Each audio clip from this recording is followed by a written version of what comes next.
Қайырлы күн достар, біз бүгін Дикий робот деген мультфильмді айтатын боламыз. Менің өзім ол мультфильмді қазақшасын көргенмін және маған өте қатты әсер етті. Жылап көрдім, үлкен адам болсам да өте қатты маған ұнады. Дикий робот бұл жерде робот болады және ол адамдарға қолдануға апара жатқан кезде дәл осы Роз деген робот орманға байқамай түсіп сол жаққа қызмет етуге келеді. Енді сіздер білетін шығарсыздар, роботты ол адамға қызмет ету үшін жасалған. Сол орманға барады, сол жерде менің ием кім, маған кім тапсырма береді деп жануарлардың барлығына барады, қасқырға барады, сол жерде түлкіге барады, сол жерде кірпі бар, борсық бар, аю бар, осылардың барлығына барып жүреді. Бірақ бұл енді жануарлар ондайды түсінбейді ғой, сондықтан барлығы қаша жөнеледі, кейбіреулері қорқады бұл роботтан. Кейін бұл робот аяқ астынан бір төбедегі ағаштың басын байқамай неғып алады, ағашты сындырып алады, соны өртеп, сол кезде осы ағаштың басындағы тұрған құс та өртеніп кетеді. Бірақ сол жерде осы құстың кішкене жұмыртқасы қалып қояды. Осы жұмыртқаны байқамай қарап қалған кезде осы жұмыртқа өзі тұрады. Сол жерде түлкі болады. Түлкі айтады, сен бұл жұмыртқаның анасын сен өлтірдің дейді. Ал сол кезде жаңағы робот өзі біртүрлі болып қалады. Ал енді ол робот ондай түсінбейді ғой. Кейін жаңағы жұмыртқаны ол ұстап жүреді. Бірақ жаңағы түлкі жұмыртқаны алып жегісі келіп қайта ұрлай береді. Роботтың денесіне тығып қойса, соны алады, ана жерге апарса, ана жерден алып кетеді, мына жерге апарса, мына жерден алып кетеді, сөйтіп жаңағы жұмыртқаны жегісі келеді түлкі. Бірақ соңында робот сонда да бермейді. Бірақ бір үйрек бұл робот айтады, егер де сен қызмет еткің келсе, тапсырма алғың келсе, дәл осы жұмыртқаны сен бақылап қара, қазір ішінен жұмыртқаның ішінен құс шығады, сен соны дәл анасы секілді күтіп қарап, осы балапанды өсір дейді. Бағанағы робот осы сөзді өзіне қатты алып, бұл менің тапсырмам дейді. Тапсырма 100% орындалды деп осы балапанды жұмыртқаның ішінен балапан шығады. Балапан шығады, сол балапанында кішкене сүйкімді болады. Оған жаңағы робот екеуі қарайды. Роботтың аты Роз болады, түлкі және жаңағы балапан енді үйрек, сары тұмсық деп ат қояды.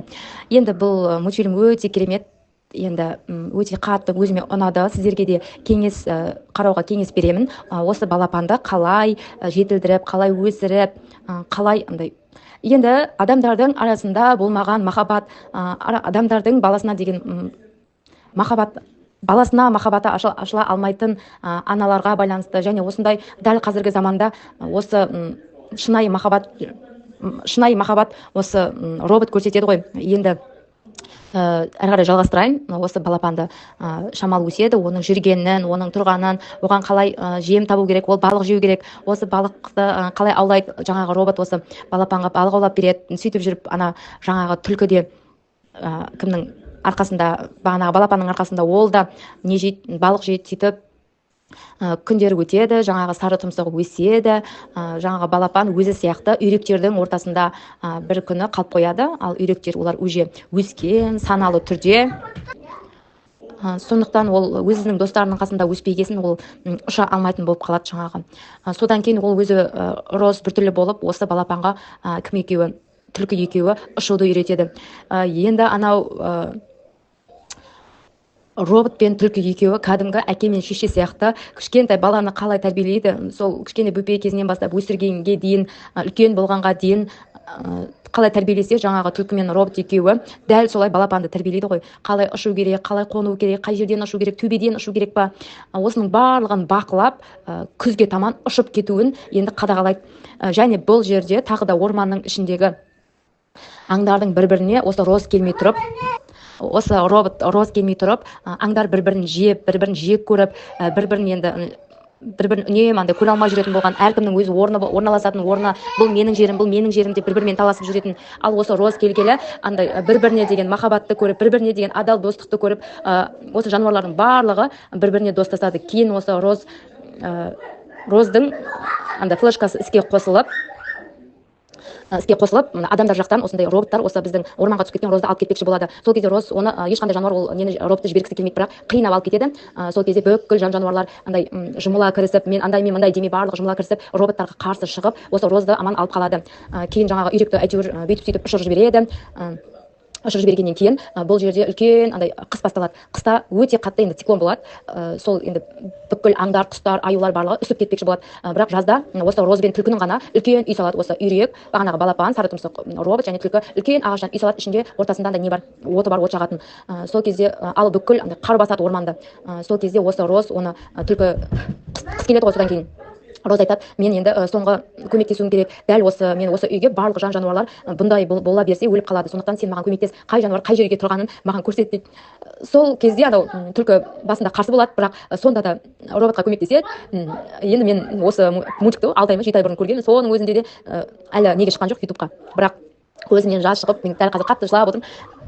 Жаңағы жан жануарлардың барлығын жерден, қардың астында, судың астында қалса да, бүкіл жан жануарларды жаңағы үйшікке, өзінің үйіне барлығын жинап әкеледі. Енді ойласаңыздаршы, орманда қанша жан жануарлар бар, барлығын енді ол жерде бір-біріне жау, бір-бірін жейтін, бір-бірін жек көретін, бір-бірін көргісі келмейтін жан жануарлар да бар ғой. Мысалы құстар, кірпілер, борсықтар, үйректер деген секілді. Аюлар бар, аюлардан бәрі қорқады. Бүкіл жан жануарлардың барлығын жаңағы үйшікке қиналып жүріп, өзі қыс болса да, өзі үсіп жүрсе де, өзі қиналып жүрсе де, барлығын енді тесіктен, қардың астынан барлығын кәдімгідей өзі бір 100%-тен енді сотканың телефонның несі зарядкасы өшпей ма, соның 1% болам дегенге дейін барлық жан жануарларды неге әкеледі, үйшікке әкеліп орналастырады барлығын. Сол кезде түлкі барынша оларға ана жерден айғай шу болып атады, бір-бірін түстелеп жеп атады, андай шулап атады. Сол кезде түлкі әрі-бері сөйлегісі келсе де, түсіндіргісі келсе де, бірақ түсінбейді. Бірақ робот роз достар деп кішкене ғана дауыспен достар деген кезде анда бүкіл аң тып-тыныш қана тыңдай қалады. Сол кезде кім роз айтады, сендер енді қыстан аман шығуларың керек. Сондықтан қыс бітем дегенге дейін осы үйшіктің ішінде барлықтарың тату-тәтті болып, бір-бірлеріңді жемей, бір-бірлеріңе қастандық ойламай, осының ішінде бірігіп отырыңдар, бір-бірлеріңді жақсы көріңдер дейді. Сол кезде ана аюдың өзінің қасына ана бүкіл ана құстар да, жан жануарлардың барлығы осы аюдың жылы жүніне жатады, және тағы да басқа кірпілер барлығы анау бір-бірлерін құшақтап жата кетеді. Одан кейін ал сары тұмсық болса, ол өзі ұшырып жібереді оны, кейін келесі жылы қайтадан келуін күтеді. Робот ол андай үнемі күтіп отырады, төбеден қашан келеді, көктен басталған.